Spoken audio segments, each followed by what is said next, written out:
Hello, everybody, and welcome to the review of House of the Many Dragons with Ben Ulancy and Brandon Elrich. And I'm Peter. This is on the Gen Z report, and it'll be on Brandon's Substack as well. Then it'll be on my YouTube. And this is full of spoilers, so if you don't like spoilers, go away. So, guys, the finale. What did you think? What was your favorite moment? So I think that we can all agree that the big moment of this episode was the moment they've really been teasing all season, the reveal of the Adam and Alan Hole rock duo. And it's something that they've been leading up to all show, and that was really essential to George R. R. Martin's lore. So it's really nice to see that finally come to fruition, and for Adam to finally pick up that electric guitar and do that Jimi Hendrix rendition of Star Spangled Banner. It might have been a little bit anachronistic, but I thought it really worked well. Yeah, I that's probably my fourth favorite moment, but that's a good call. Brandon, what about you?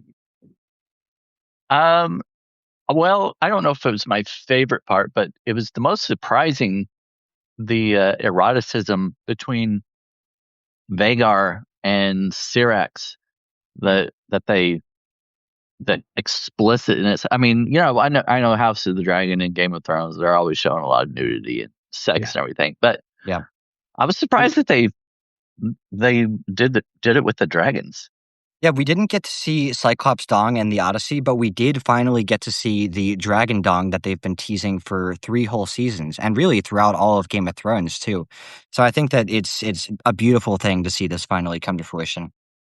yeah. I agree. Um.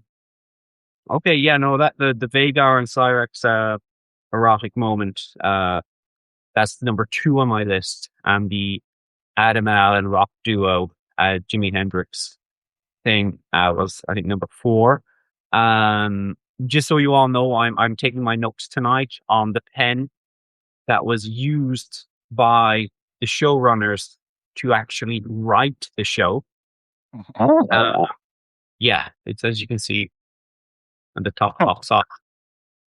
Like that. My favorite moment from the show was when a drunk guy rode a dragon, and as he was about to kill everybody, he said, "Fuck you too," and he burned everybody. That was my favorite moment.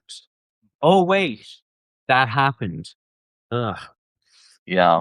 The implication there is that the Adam and Alan Hole rock duo didn't happen, and I take a lot of offense to that. Um, Yeah. I'm starting to wonder whether we watched a different finale, because to me Me- that was the most pivotal event of in the entire show thus far. Because the things that they could accomplish with the rock between the two of them, it really just trumps all of the all that they have going with the dragons, I think. I think, and this is how I feel, I'm really happy it's all over.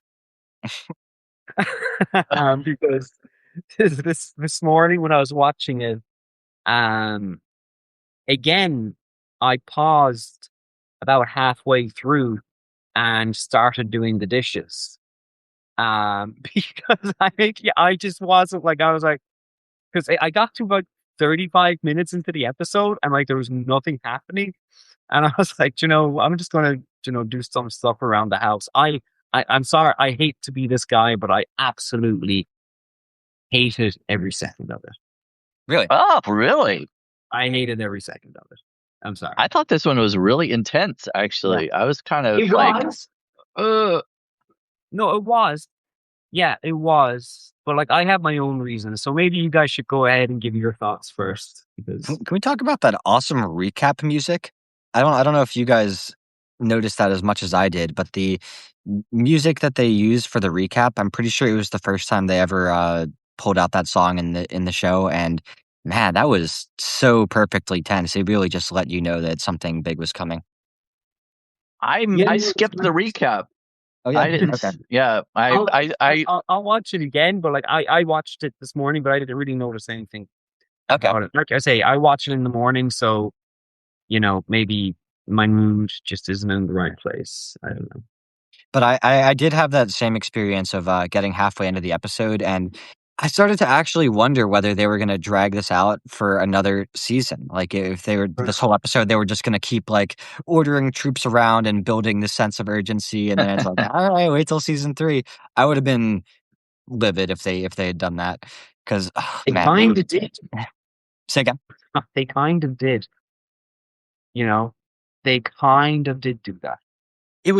It kind of what it did remind me of a little bit in a negative way was the final seasons of Game of Thrones, in that a lot happened and it was very bombastic and the stakes were very high, but really not a lot of people actually died. It was pretty low stakes in that regard. Yeah. Yeah, oh, sorry. No, go ahead. I'm just I'm- saying, yeah. Oh, yeah.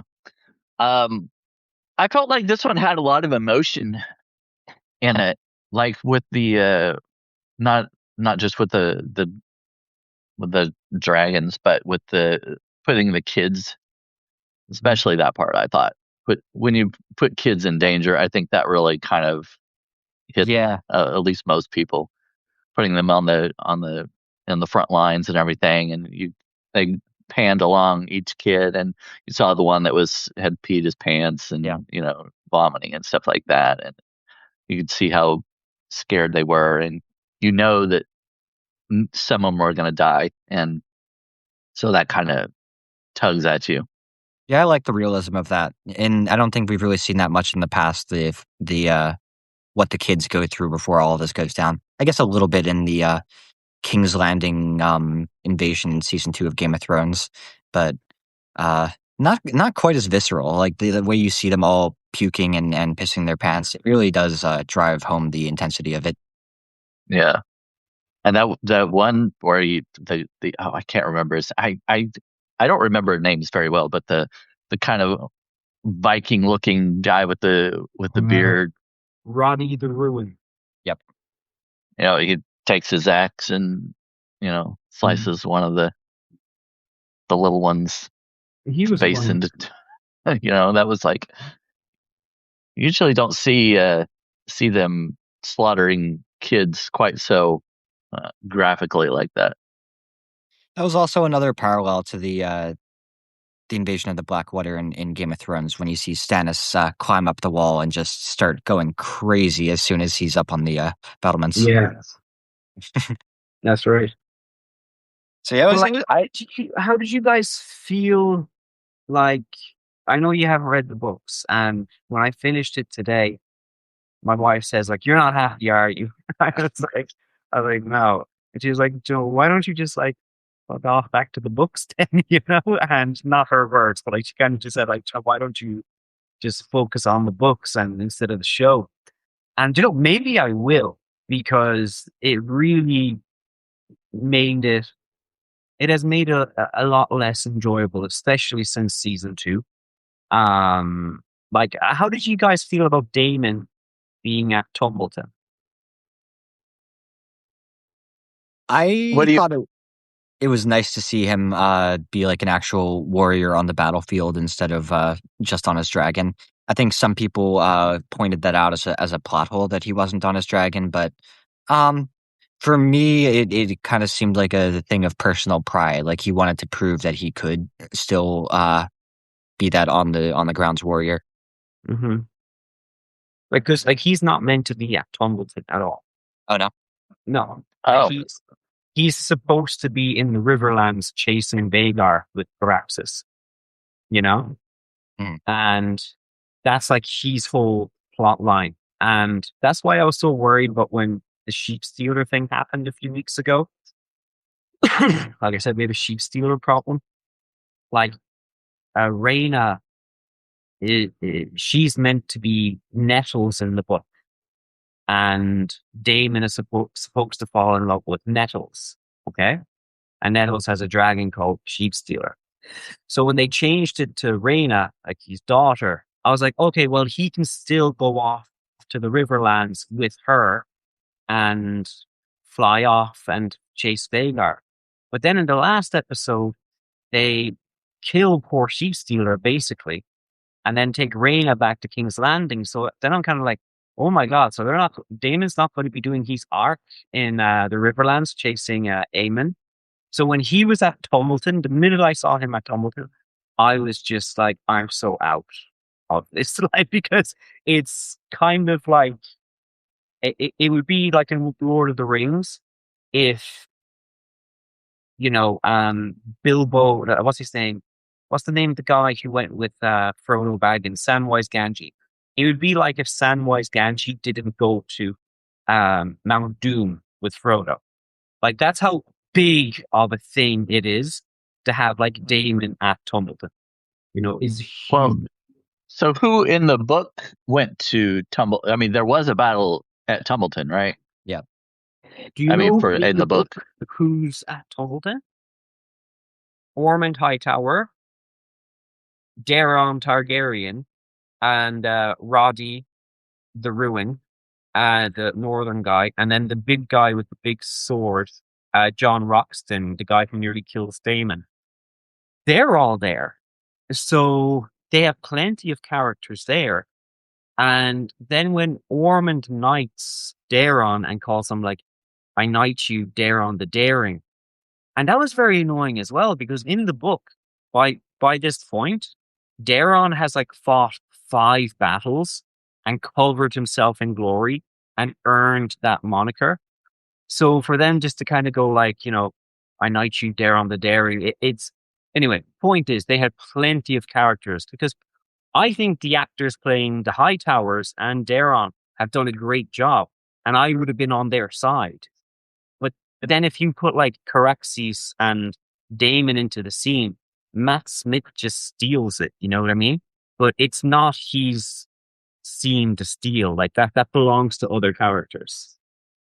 Well, who of Rhaenyra's arm, like who led the battle up on her side in Tumbleton in the book? They've in the book, I think they cut one of the characters, so like they're just not in the show. But you still had the Tully kid, and you still had Roddy the Ruin at that battle. So you still have 2 people who, the small kid who has the voice breaking, the Tully kid, the fish kid. They're there. I think the Tully kid is there in the book, but definitely the Winter Wolves are there, and Ulf the White is there, and Hugh the Hammer are there. So they're well, not reading the book and just watching the show. It made sense to me that Daemon would lead that battle. Yeah, well, I thought so too. Not really, because from their point of view, they already have from Rhaenyra's point of view, she already has 2 dragons there. Silver and Vermithor. Like she doesn't know that Ulf the White is going to turn right crazy. So logically, in the book, from her point of view, she has 2, and logically in the book, she sends Daemon to stop Aemon, because what Aemon is doing is burning the Riverlands in the book, which makes the Tully host kind of like want to not turn back, but they always have one eye at home. You know what I mean? They're getting word that everything's been burned. So that's why Daemon and Nettles, Daemon and Nettles in the book go off to try and find Vhagar. Now, as we go forward to season 4, what is Daemon's motivation to now go get Vhagar? Like, because he is going to have to eventually go and face Vhagar.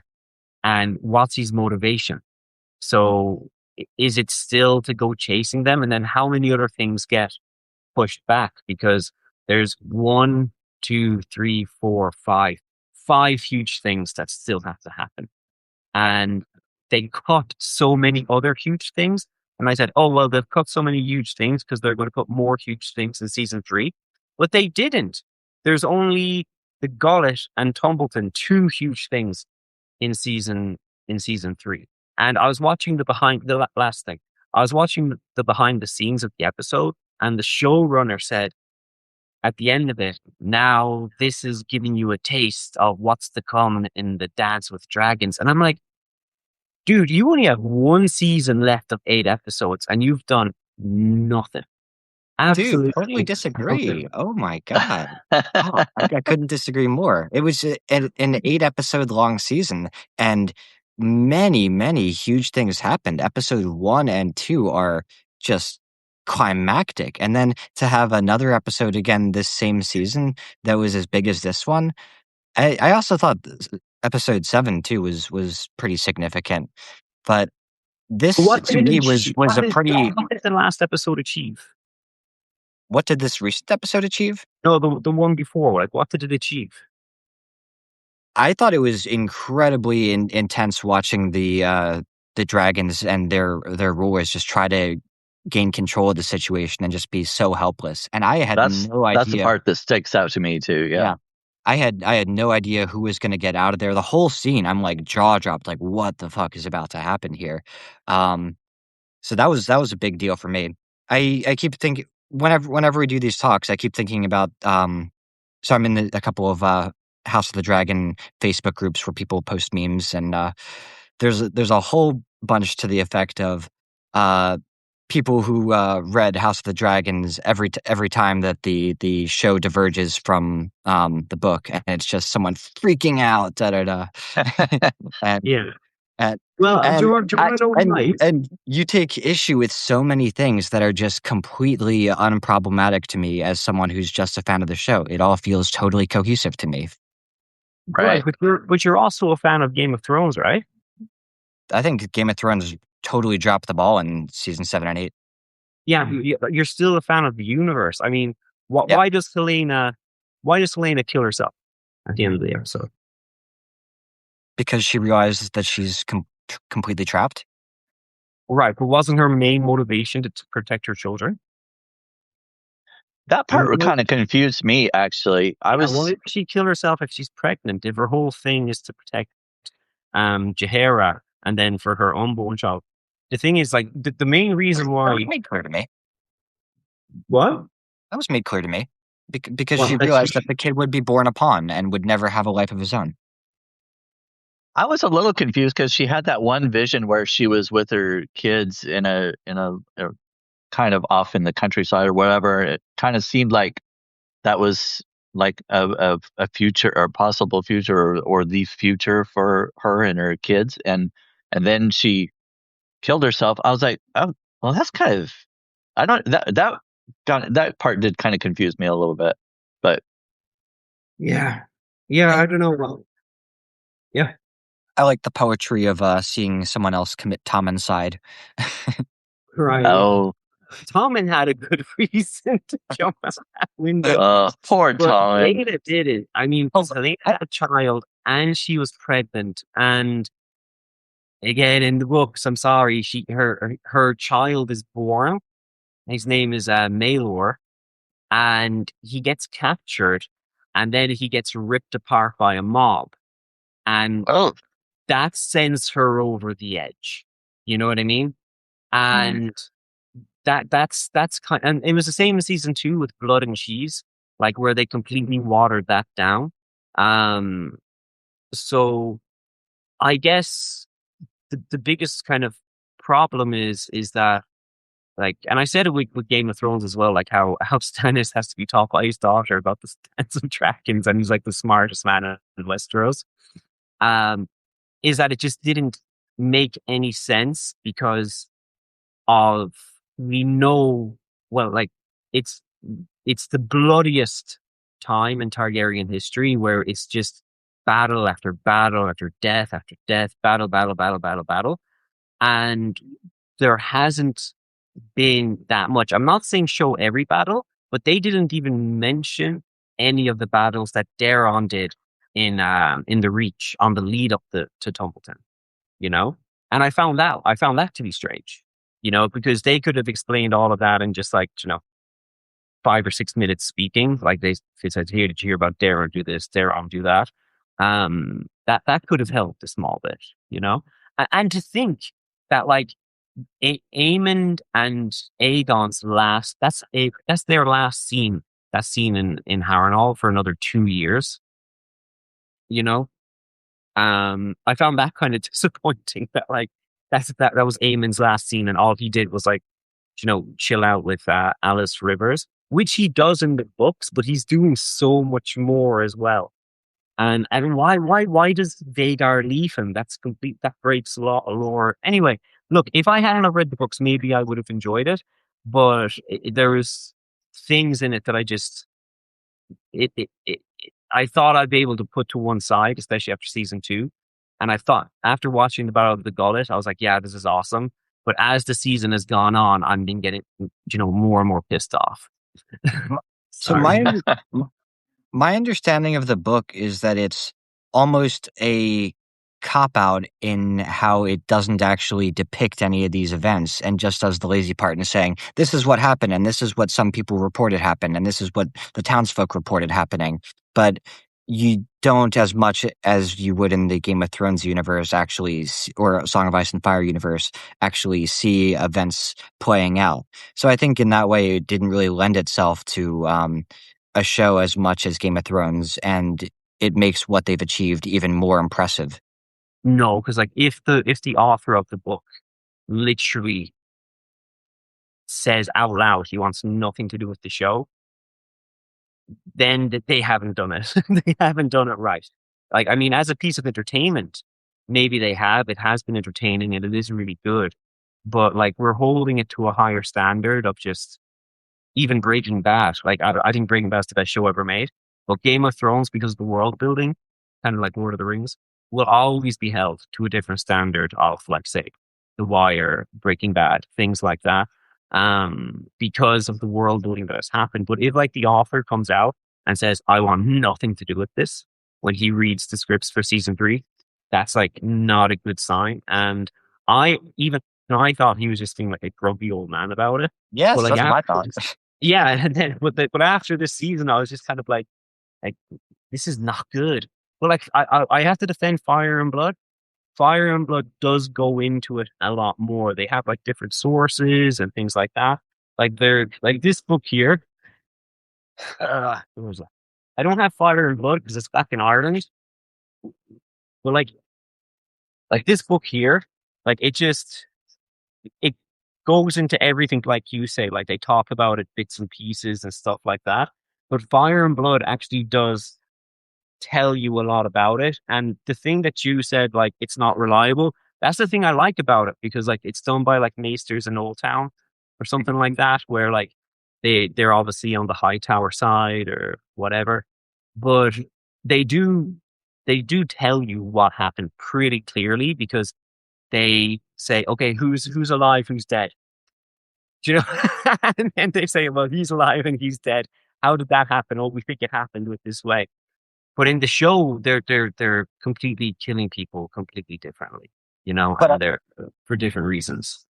But I still think it's one thing to just like say, oh, and then these 3 characters all died in Dragonfire, and while so and this happened, and to actually show that if it's so elaborate. I think Right, that, but they would remember if fucking Daemon Targaryen was there on Caraxes.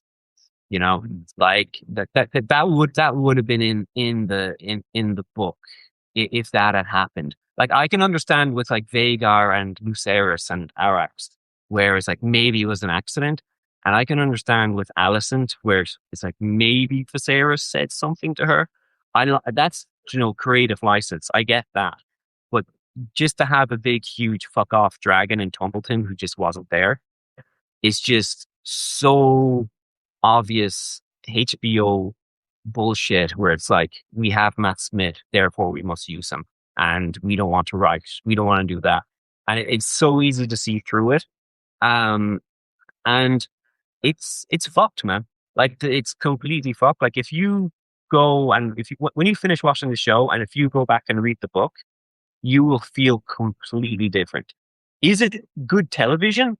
Yeah, it's really good, but there's a big pacing problem then as well. Like it was slow at times this season. Yeah. Really slow. that was kind of how I felt with reading the Harry Potter books versus watching the movie. I really enjoyed the sixth movie in particular when it came out. But reading the book for it, I ended up becoming retroactively frustrated with just how much they leave out of the movie.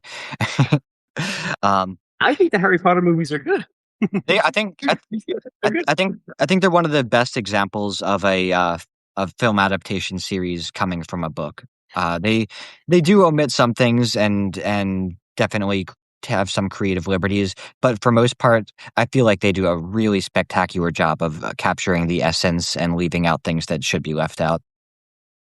I think one thing the House of the Dragon misses that Game of Thrones really had was a lot of the shock value they had, because they had so many different characters, so many stories going on at once, going back and forth between different stories and whatnot, and people that you expected were main characters all of a sudden what got killed, and they didn't have that. They don't have that in House of the Dragon so much. It's that, I think that part kind of lets you down as far as like the suspense and the shock of it all.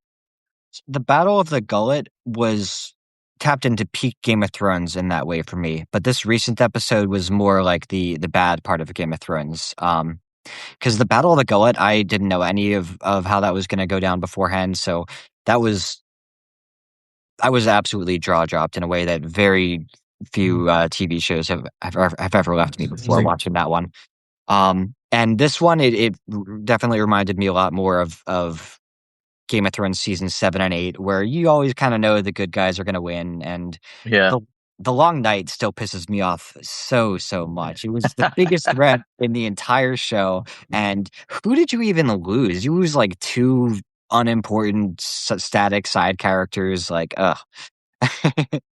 Yeah, I think George R. R. Martin said something about it before it aired, maybe a few years before, I think so, where he said like, like as I'm writing the books and people have their theories on it, and they're kind of saying like, who killed the blah blah blah, and on some internet forum, someone might say, oh, the butler did it, and he's like, just because someone figures out that the butler did it doesn't mean you have to change your ending, because then you have to go back and change all the clues and everything. And that perfectly, I think he was kind of alluding to like what they were going to do with Arya and Jon Snow. It was like, it was so obviously meant for Jon Snow to have a showdown with the Night King, and all the clues were there, and then just to have Arya just like, do a Jet Li kind of backflip into the Godswood and stab him. It was so bad. But yeah, I don't know. Did you think that do you think Daeron, and I don't know the answer to this, by the way, do you think Daeron is dead? No. Brandon, I don't think so. I don't think so, but I genuinely do not know, because like fuck knows what they're doing.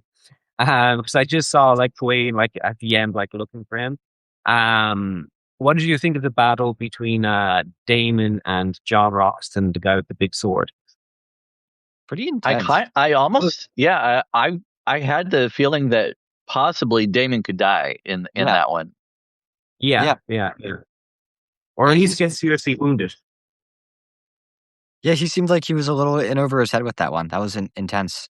I think something that the episode captured really well for me is just the sheer chaos of it. Like you were upset that like plans changed and it didn't go exactly as it did in the book, but I think that it does a really good job of illustrating like everybody is in a freaking frenzy. Plots are changing left and right. This side is plotting against its own side and trying to negotiate a surrender, while this side has this drunkard dragon dude. 100%. I agree with you. We agree with 99% of everything. But just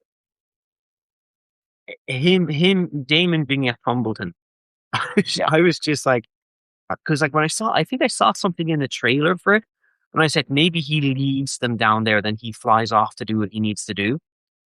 But no, he was like full on, and I love Caraxes. He's like, hey, look, I love the more of that dragon, the better. I love the way he just calls him and he starts like coming up behind him.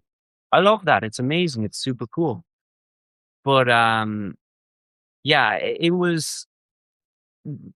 I checked it and I was like, oh, there's only 10 minutes left of this season and we're not going to see this for 2 years. And I just wasn't satisfied, but not in a good way, you know. I just like, because I don't always want to be satisfied by something. I want a little bit more to come back to. But like, I really felt like I went into this season expecting like, you know, a 4-cheese pizza extra large. And, you know, I only got like a little bite, you know what I mean? Before it was thrown in the bin. Like, I just was not satiated at all. But it was good television at times. What do you think about Rhaenyra in the set? One other question I briefly wanted to bring up. Do you think Ulf was in the shitter in earnest after drinking too much, or that he was hiding? No, he was in the shitter because he drank too much. Yeah. I thought it was kind of maybe a little bit of both. Yeah. I think he probably was scared, but I think he did earnestly have the shits and was quite drunk. I'm impressed by his eyesight. Like how he could pick out Ormond. He's like, that's him. Oh, right. Yeah. Like that does happen in the books. Like, you know, Ulf does turn. So great, but more proof that Caraxes should not have been there, because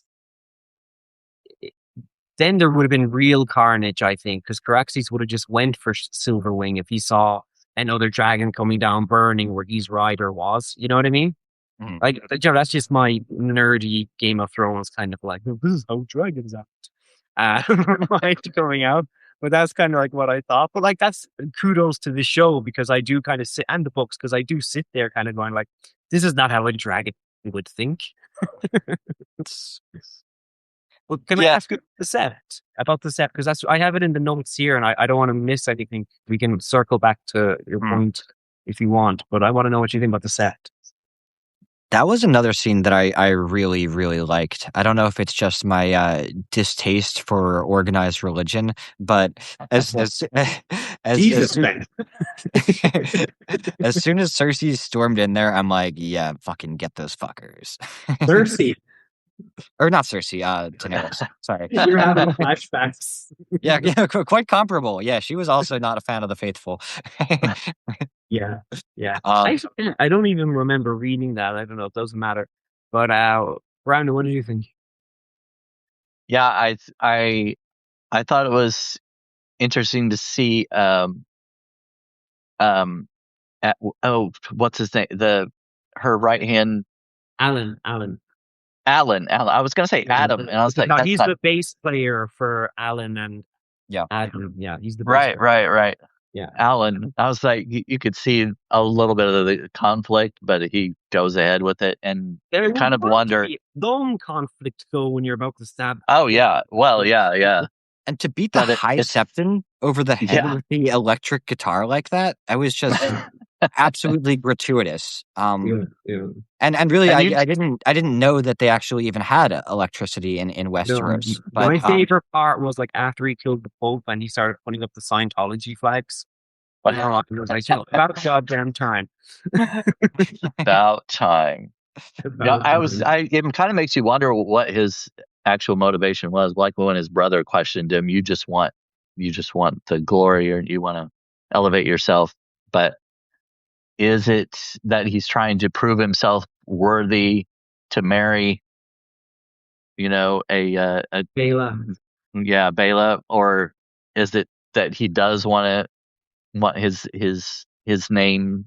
You know, maybe that will finally make Rhaenyra dub him a Valyrian and whatnot, you know, or whatever. But I don't know. Funny because in the books, Adam, the other guy on Sea Smoke, he's the one who is like really, really loyal to Rhaenyra, and Adam is too. Like, you know, but it was kind of funny to see kind of Adam kind of saying like she's lost her mind and not lost her mind, but she's gone down a dark path. And it's like, how do you know? And I was just kind of wondering, like, where did he get that information from? Was it because that she was mean to Bela at the beginning of the episode, where she's like, "You insolent child," and like, I'm trying to see where that besides Jace's death, I'm trying to figure out like where that riff kind of originated. Where, why does Adam have a problem with what Rhaenyra is doing? Yeah, I don't know. I was confused by that. It's not a big deal, but it was just something that confused me a little bit. I know, and especially the part with Bela where she like grabbed her face saying like "insolent child." I was like, "Have you forgiven them? Like, what's your plan for them? What's going on here?"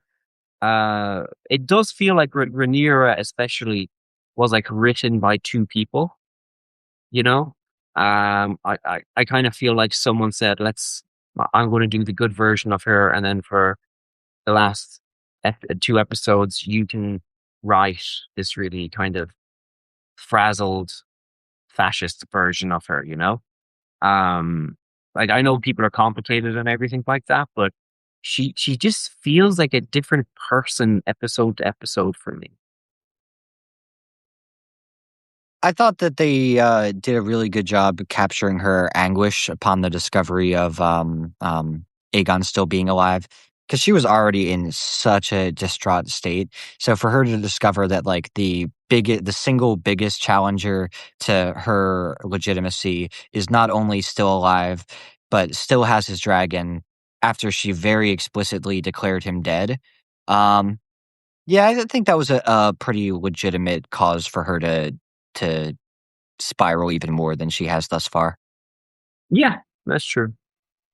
Yeah, I just she does pretty suddenly like become a lot more confident than I think she had been in the past. Like when she first took the throne, she was kind of crying and was very unsure of herself, and Daemon kind of had to say, everybody's watching, you need to get up there and take the throne, you need to be, and now she's just like completely like taking charge and is like, I am the chosen one. And her transition feels a lot more believable to me than Daenerys Targaryen.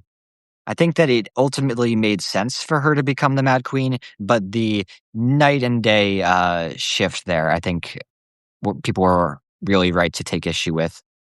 But Rhaenyra, you do see the madness seeping in gradually, and the events that start to eat away at her, and yeah, it's working pretty well for me. I like her arc. Do you think that's the writers did that because of the backlash from Game of Thrones? Are like, Very okay, likely. maybe we need to. Yeah, very likely.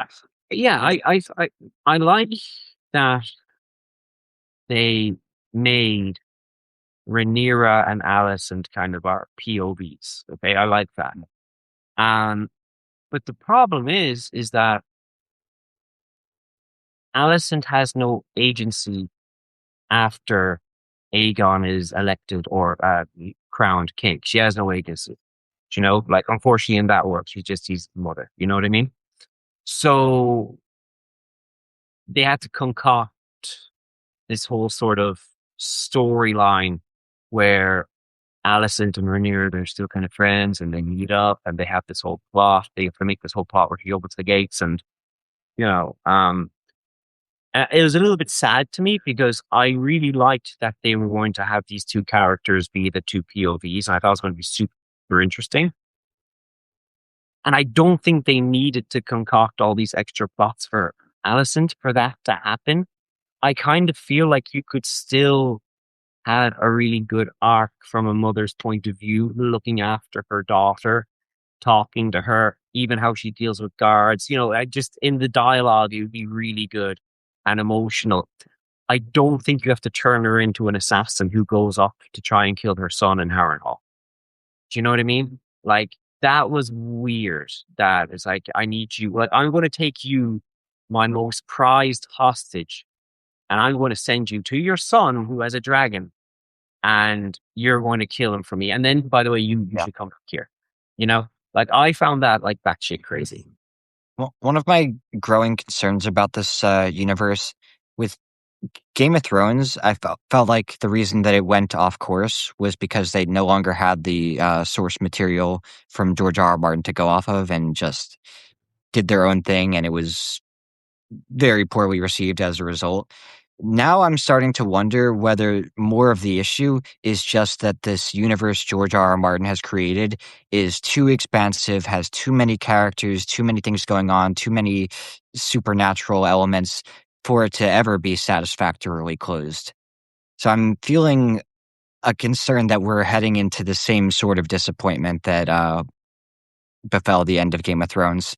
And I'm very much hoping that I'm wrong, but it does feel right now like there's a lot that needs to happen in this last season. And man, I really hope they're giving themselves enough space to do it, enough episodes to do it. I 100% agree with you. Except for one thing. Hmm? They could have condensed down many things without having to have changed what they've changed. They cut, for example, remember when Daemon is dancing in the Riverlands and they are eating fish and they have like one of the Lannisters' heads cut off. That was like the battle called Fish Feed. That was a huge battle. And like they cut it. I'm like, fine, I get it. They did that in Game of Thrones as well with the Wolf's Wood or something like that. We never saw any of Robb Stark's battle, but we got to hear about them. And I kind of like that more, honestly, the way people talk about these things that happen off screen sometimes. And like I said earlier, they cut all of Daeron's battles in the Reach. And I would have been cool with that if they had spoken about it a little bit. We could have heard about his exploits.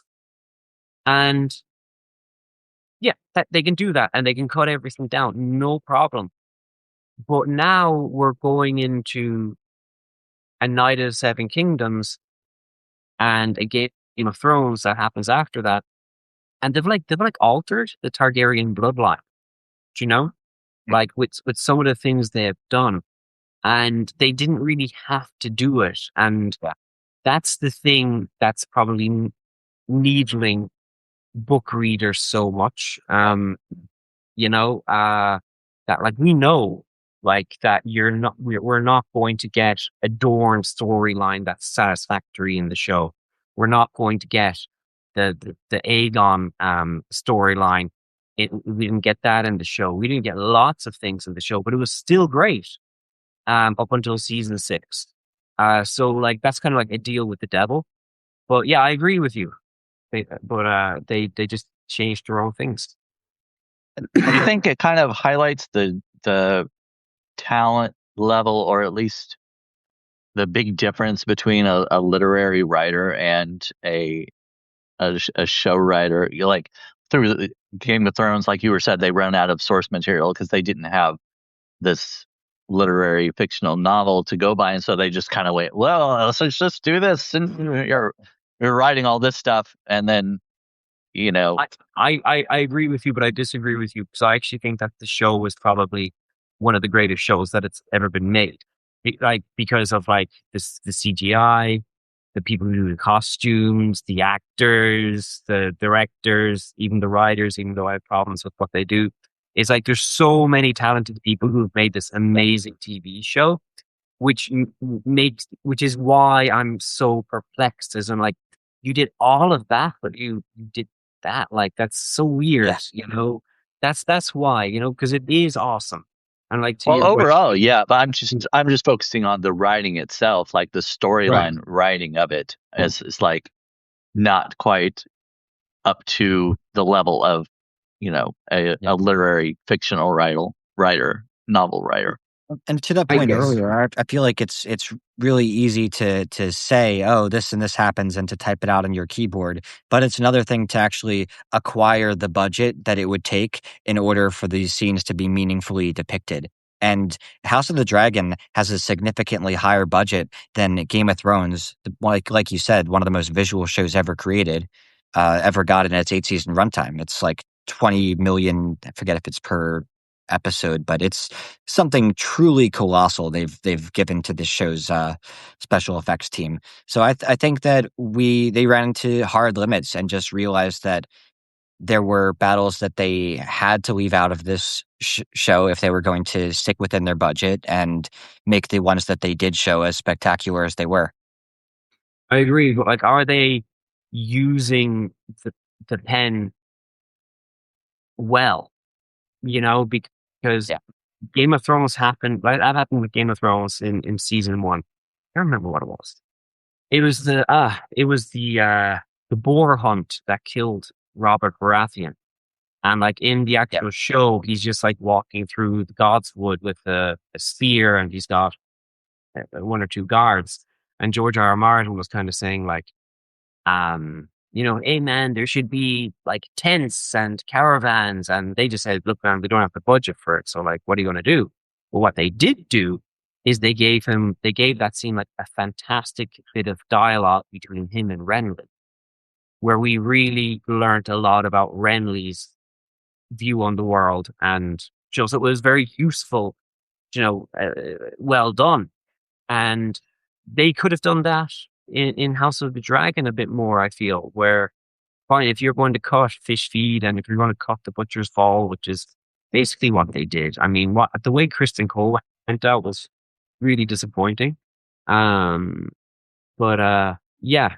So I got distracted by a comment. It was a righteous opening. Yeah, I wasn't entirely sure what that meant. Right. But yeah, it was. What was I saying? Yeah, they could have written it in a bit better. If they wanted to cut battles, that's all I'm saying. Yeah, like they could have spoken about what Darren did. It would only take like, half a page.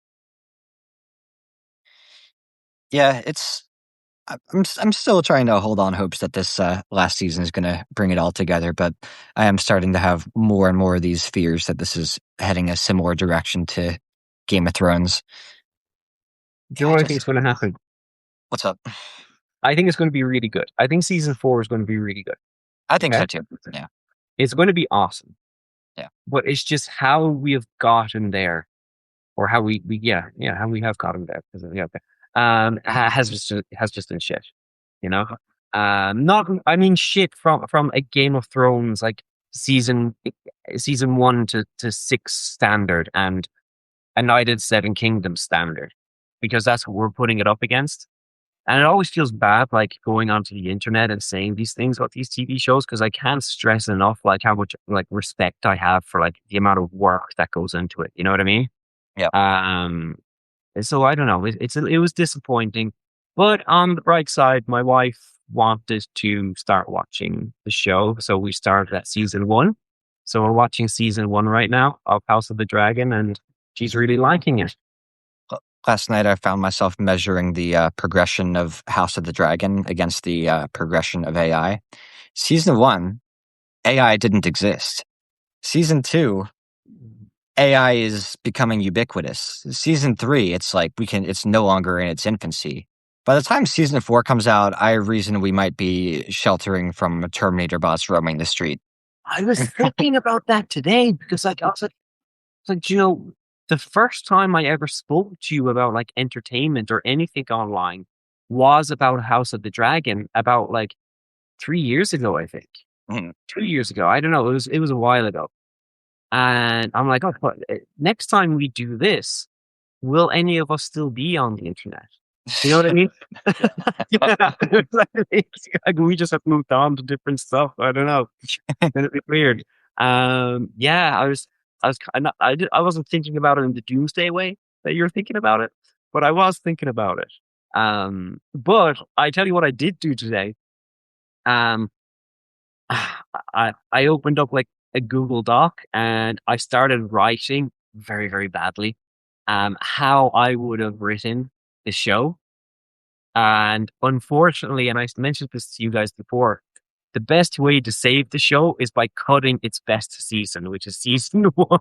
It's the only way to save the show. Tragic. Yeah, I haven't seen one. By next year, we're going to have our AI avatars will be talking back and forth. We won't even be here. Oh yeah, we can just like record our voices and kind of say, Yeah. and I'll be like, "Hey AI, my opinion in this episode, I want you to be like kind of like the books." Yeah, And yeah. it would be like, I can't remember the name of a character ever. That's my personality. So what else happened in the show? One last thing. Uh Aegon back from the dead. What did you like that? Oh, I liked his scene with Aemond. I think I might have liked to see a little bit more happen with that. I expected that they might fly into Tumbleton. But it was a pretty good reunion moment between him and Aemond. Yeah. I like yeah. I like that he set aside his desire for vengeance, and you could still tell that he was thinking about it. But he's like, all right, Yeah. the world is in chaos right now. We've got to team up if we're gonna. Sunfire is the goat. Just like he just flew into that hall and skidded. And you can tell he just doesn't give a flying F anymore about anything, you know? You could tell back when he was beautiful, he would have landed gracefully, but now he's like, I'm just gonna flop in here. I think Aegon realized that killing him would have been stupid. He needs his dragon, if he's gonna take back his throne. Yeah. So I don't know. Will Sunfire be happy to see Vhagar when they do meet up again? You. Oh yeah. Well, probably similar to Aegon. It's like, Yeah. I really want to kill you, but are you telling me you forget this guy? Vhagar is just gonna play the "I was only following orders" card. Yeah. Right. So hey, come on! I ate the other dragon. I only burnt you. All right. So let's just do. What was your favorite episode of the season? Probably the first one. Yeah, it was awesome. Yeah. Oh gosh, I don't know. I think the most. Hey, just for any viewers tuning in today, Brandon doesn't actually watch the show. I haven't seen any of it. I'm just going by what I've heard online. No, I just know what it means. I think really the last yesterday's and the episode before were the most intense for me. Like last night's episode, I think was probably one of the most emotional back and forth. So I don't know.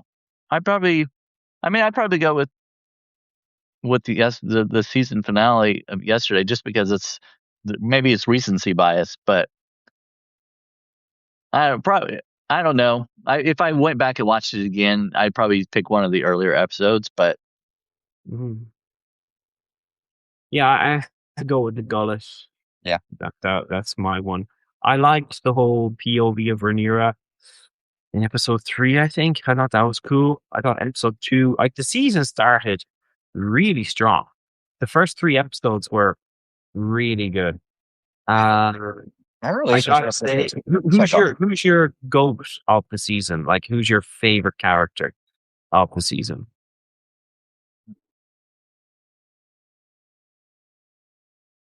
Ormond was a great new addition. I feel like he's the obvious one to turn toward. He didn't have a weak moment on screen. I really do like Alice Rivers. I thought she had a especially good monologue in this recent episode. Yeah, she's 100 years old. Yeah. That was cool. Yeah. That is kind of like lore-ish. Like, it's kind of like, where does she come from? And it's like, oh, she's a daughter of Harren the Black, who was, burned 100 years ago. And I was like, oh, that's cool. I hate Ormond, but it provided a good a love to hate kind of character. But I don't, as far as my favorite, I don't know. It's hard for me to choose somebody that I really dislike their personality or whatever to choose as a favorite character, even though he's he brings a lot to the show and everything. I'm like, I just can't say that I like him. Darren was also a pretty great new addition this season. Like, he hasn't really had any moments where he has done anything all that big or courageous, but I just feel like he's a really well characterized and believable person. Like, he's just torn between conflicting forces, and it really comes to life. Yeah, I thought Sheep Stealer was Yeah. really good. One of the things I liked the most was Cyrax attacking Sheep Stealer, because in the books, even though like I hated that scene, I loved the scene like for the excitement, but I hated it because it was like a made up scene. But one of the things I loved about it was that's like Cyrax attacked Sheep Stealer, and I'm kind of like, oh my god, Cyrax, you're like she got her butt kicked, but I was really happy that like she actually did something finally, because she's been in it for so long. But for the humans, I gotta say Ormond and maybe Gwen. Really good. Gwen is also a really good character who kind of similarly hasn't really done anything all that big or courageous, but just really feels like that. Courageous. He's been pretty. He stopped the assassination attempt. Okay, yeah. I do think he's a great character. I've been realizing that my relationship with this show is extremely masochistic with this universe in general, where the most enjoyment I ever get out of it is when it's making me the most miserable and distressed. Like, to see the characters I care about and the dragons, whatnot, meet their fates. It's like, it's so awful in the moment, but it's in being so affected by those scenes that the show has the fact it does. We should have gotten a dragon death In the last episode? Yeah, I think so. When we did. We got one. Who? Battle of the Gullet. Oh, no, I mean like in the episode. Oh, this recent one? Yeah, no, Vermax dying was huge, of course, but like in this episode, do you think I expected it. Huh? I expected it. I think I would have liked to see that. Oh, one other moment of confusion for me. Well, you see 3 dragons flying away at the end, and I couldn't for the life of me figure out how that made sense. What 3 dragons were they, and why did they look like they were buddies when they were from like warring sides, right? No? But that's what I said earlier. That's what I said earlier about when Silverwing goes crazy. Not goes crazy. She's ordered to burn everything. And that's one of the problems with having Caraxes there, because if Silverwing burns the town where Daemon is, Caraxes is going to know he's in trouble, and he's going to attack Silverwing. The third dragon is Vermithor, and Vermithor doesn't have a rider because Hugh the Hammer was in the city. So Vermithor is Silverwing's boyfriend. Like they have a dragon relationship. So they could have, that actually would have been really cool, because Caraxes was kind of like snapping at Silverwing and blowing fire, and Vermithor was just kind of like going next to him as if they were playing, And that's what I thought I saw I thought I saw one of the dragons like kind of chasing at or like snapping at that's Caraxes one of the chasing Silverwing, Ulf's dragon. Yeah. Okay, so because Vermithor doesn't know really what's going on. He's the red dragon, the big red dragon, not the skinny red dragon. I think he's just like flying next to them like they're playing or something. Like, I don't know, because that was my take, because I'm like, Caraxes, like that dragon just tried to kill Daemon, so like why aren't you jumping on top of it and killing the rider? But it is what it is. It's there is a lot of more battle stuff or dragon stuff in the battles to come soon. And if they do it justice, and if they land the ending despite everything, it will be awesome. So I gotta say, this season, first 3 episodes, really good. Last week's episode, all the episodes by themselves are actually so good. But you have to just kind of say like, but the minute you remember that there's only 8 of them and there's only 4 seasons, and we're in season 3, the end of season 3, it fucks with your brain, because it's like, shit, more things need to happen because we're running out of runway. You know. To your point 10 minutes ago, I definitely think that one of the best things about the universe is that you care enough to debate the finer nuances. And like each Yeah. time I like pause and catch myself like really talking about the like parentage of certain people and the histories of certain dragons, I'm just like, wow, I'm really, really in the weeds of a completely fictional universe, and I care about what these characters do and whether they make sense. And yeah, kudos to George R.R. Martin for making this universe and for the showrunners for keeping that element alive, at least as well as they have. Oh yeah, no, they have, but like it's like the internet's a harsh mistress for any TV show or film or book that's released because Yep. like like I hope people don't like misunderstand but think that I just hate the show. Like if I hated the show, I wouldn't bother like talking about it. You know what I mean? But like I truly do love it. But it's just yeah, there's just things that I think are strange and Yep. worth talking about. That's fair. Yeah, I definitely had some criticisms of the season, but all in all, I'm quite thrilled with the direction the show is going. Yeah, I mean, it's just, but I just think, hear me out. And if we were to rewrite the show, the season 1 would start with Rhaenyra finding out about her father's death. And that means you're really angry because it means we'd get rid of Paddy Constantine and we wouldn't have that kick-ass Viserys performance, But I think it would have solved many problems going forward. But yeah, but maybe it's like a greedy thing because like it's like we've all waited so long for this show and to finally have the dragons depicted properly because we only got the 3 dragons in Game of Thrones and then we heard all these amazing stories about how they all looked so different in the past. They have their own personalities and things like that. And now we kind of finally have it. And it's like it's almost over. I guess it's just kind of greedy. You just kind of want more. Yeah. Yeah, I feel you on that. There's definitely a lot more that I would like to see. I keep trying to remember, like, okay, you got a finite special effects budget, but yeah, if I could have had a little bit more spectacle this season, I wouldn't have been upset. Yeah, 100%. Okay, so what's the final verdict? Like, if you were to, I don't know, rank the seasons, season 1 still the best? I think so.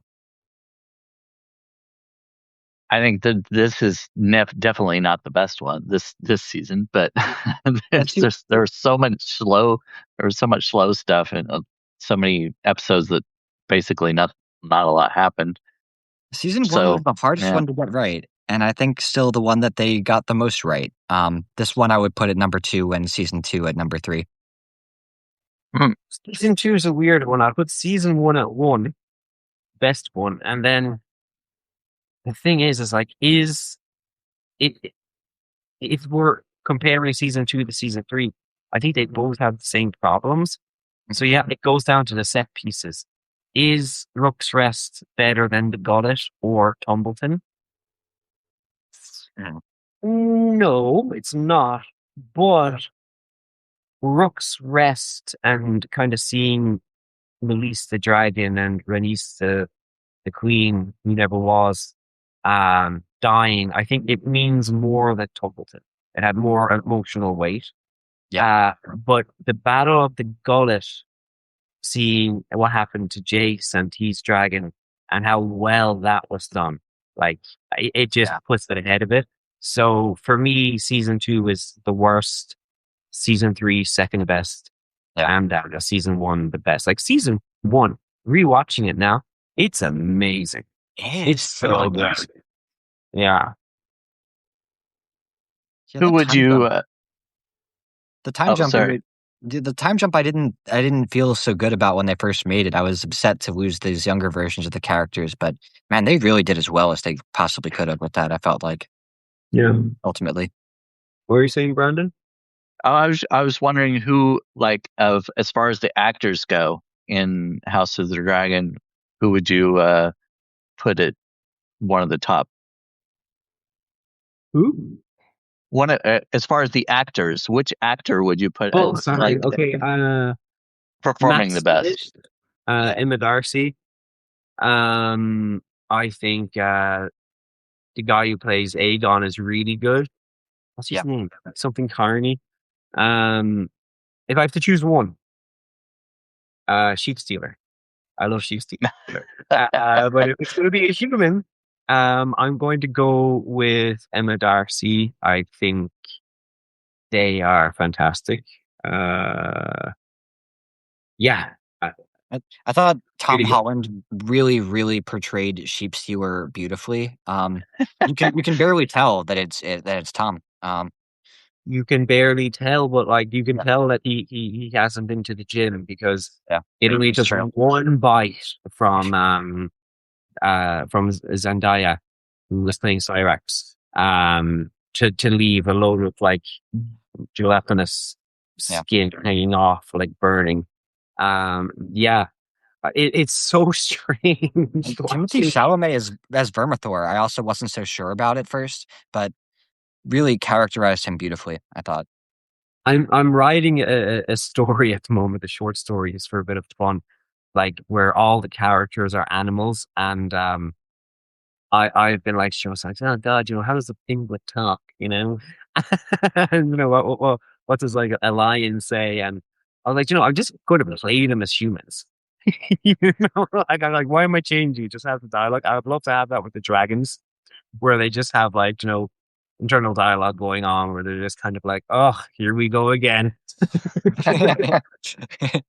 Are you serious, bro? Are you really? I have to fight him. That's my brother. Put the same eggs together. There's actually a series of memes where people have started doing that. I gotta send some to you. Narrating the internal thoughts of the dragons. I think, well, actually, Joe, we should say like which dragon. If an actor was going to have a voiceover for a dragon, like so, like I'll start. Like Caraxes would be voiced by Animal from the Muppets. Yeah, let's go. Yeah. Like he would just, that would be him. Like, you probably have like Penelope Cruz as Cyrax or something like that. They all have different accents. The late and great Gilbert Gottfried as Vhagar. Yeah. I think Larry David as like Vermithor. I'd have to put Jason Momoa in there somewhere, Oh. I'm flying, dude. I'm Jason Momoa, and I'm a chocolate dude. Yeah, bro. I retract what I said, and I'm now assigning Morgan Freeman at the part of Vhagar. He just narrates his murders. Far too old and wise to not be Vhagar. Yeah. I don't know. I think I think Meryl Streep would be a good Silverwing. Then we'll get our Oscars. Yeah, but whoever's designing those dragons doing a great job. That much I can agree on. So this is the season finale of writers talking about TV shows. That's the name I came up with right now. What do you want to talk about next? We're going to have to agree on a TV show. I want to watch the new Harry Potter. I'm not going to lie; it might be a slightly controversial admission for my When's fans. That coming out? I think November, December. Oh, okay. Cool. Is there anything like in the algorithm right now that we could like talk about so that we could stay relevant with the young people? I am short on ideas there. All right, I tell you what, I'll go see Spider-Man. Do it. I'll go see Spider-Man. Yeah. All right, so I haven't seen Spider-Man yet. Well, it has been a delight talking to you both, and I'm sure we'll find some shows and movies to discuss in the near future. But thank you, everybody, for tuning in. Alexi, Thank you, Casey Affleck as Gollum. We will do it. It shall be done. All right. Bye, guys. All right. Bye.